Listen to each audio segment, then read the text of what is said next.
Hello, నమస్తే అందరికీ, ప్రజలందరికీ. ఆ?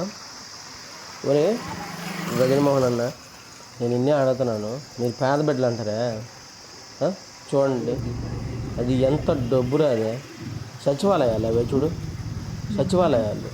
ఉం? సచివాలయాలకి ఎంత డబ్బు దారబోసినవురా నువ్వు ఒక మనిషివేనా? ఒక పేదవాడు ఇల్లు కట్టుకోవాలంటే, ఆ విధంగా ఇల్లు కట్టుకోవాలంటే ఒక 20 నుంచి 30 లక్షలు అవుతుంది. ఆర్కిటెక్చర్ చూడరా ఎట్టుందా, ఆ డిజైన్ చూడరా. మళ్ళీ నీ ముఖానికి పెయింట్, నీ పెంది మొహానికి. అటువంటి సచివాలయాలు ఎవరు బతుకుతున్నారు అక్కడ?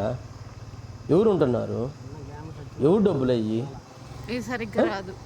మళ్ళా మీరు ప్రజల గురించి మాట్లాడడము, ఇతర పార్టీల గురించి మాట్లాడడం గుద్దలో వీరు మీకా వద్దలో వీరంటారా? మీరు చేసేది మీకైనా విస్మరించుకోలేవా? మనిషివి కాదు నువ్వు. చూడు చూడు ఏంద్రయ్యా, ఎంతంత డబ్బురా రే. మీరు మనుషులే అంటారా మీరా?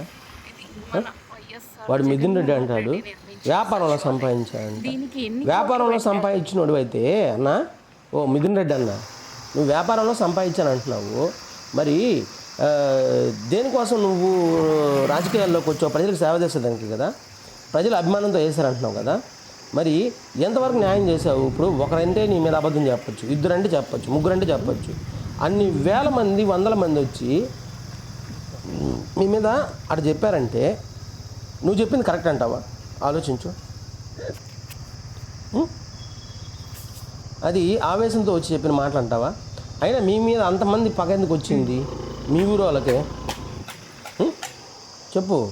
మీ ఊరోళ్ళు కాబట్టి ఎవరికైనా సరే మీ మీద అంత పగ ఎందుకు వస్తుంది? నువ్వు కష్టపడి సంపాదించుకున్నాడు కదా, నువ్వు కష్టపడి వ్యాపారం చేసి సంపాదించినాడు కదన్నా మిథున్ రెడ్డి అన్న, గుదన్ రెడ్డి అన్న.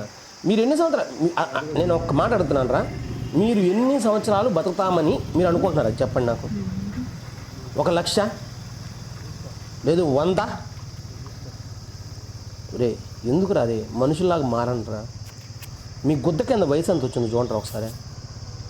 మీ గుద్ద కింద కనీసము ఒక 45 నుంచి 50 మధ్యలో ఉండవా? ఇంకెన్ని సంవత్సరాలు బతుకుతారు ఓర్మంటే? ఒక 20 సంవత్సరాలు. మీ నాయనకి పెద్దిరెడ్డికి ఎంత వచ్చిందా? ఒక 50-60 ఉండవా? మీ బాబాయికి ఉండవా? తర్వాత గుద్దారించుకొని మంచం మీద పడేదే కదరా. ఎందుకురా ఇంత పాపపు మొండను కట్టుకుపోతున్నారా? ఎవర్రా వయసు అయిపోయిన తర్వాత ఉండేదే?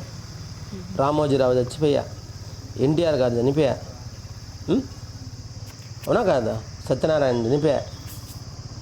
పెద్ద పెద్ద తత్వవేత్తలందరూ కూడా, మంచి వాళ్ళు కూడా వాళ్ళు కష్టపడి సంపాదించుకున్న డబ్బులు ఉంచుకొని చచ్చిపోయా. కొంత సమాజానికి మంచి చేసి చచ్చిపోండి. ఎందుకురా మీకు అంత ఆత్రమా, దరిద్రమా చెప్పండి. ఎవరా గజన్మోహనా? నువ్వు ఎన్ని తప్పులు చేసినా నీ అనుకుండే ప్రతి ఒక్కడు, నిన్ను సపోర్ట్ చేసే ప్రతి ఒక్కడు కూడా థమ్సప్ నా కొడుకులే. నేను నిజం చెప్తున్నాను. థమ్సప్ అంటే వేలి ముద్ర నా కొడుకులు. వాళ్ళకి చదువు లేదు, లేదా మెంటలన్నా దింగి ఉండాలి. నీలాగా మెంటలన్నా ఉండాలా, లేదా చదువు అన్నా లేకుండా పోవాలా. లేకపోతే నిన్ను సపోర్ట్ చెయ్యర్రా. ఇంతంత మోసాలు రా, ఇంతంత డబ్బులు రా.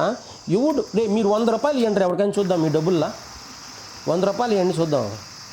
మరి అటువంటి డబ్బులు ఇవి ఎవడమ్మా మొగుడు సొమ్మని చెప్పి అంతంత దారబోసారా? కోతిమండా కొడక, కోతిరెప్పలనా కొడక. అంతంత డబ్బులు చెప్పు, అంతంత డబ్బులు దారబోసారే. మీ బతుకులకి అర్థం ఉందే? నా మాటిని రేపు పీతురుగుంట్లో పోయి చచ్చిపోండిరా, దూకేసా. పీతుకుంటలోనే పడిపోండి, లేదా చీర కట్టుకొని సిగ్గుపడండి. మీకు ఎందుకు రారే రాజకీయ నాయకులు? మీకు రాజకీయాలు అవసరమా? మీ దరిద్రం ఊళ్ళో లేరగా అక్కడ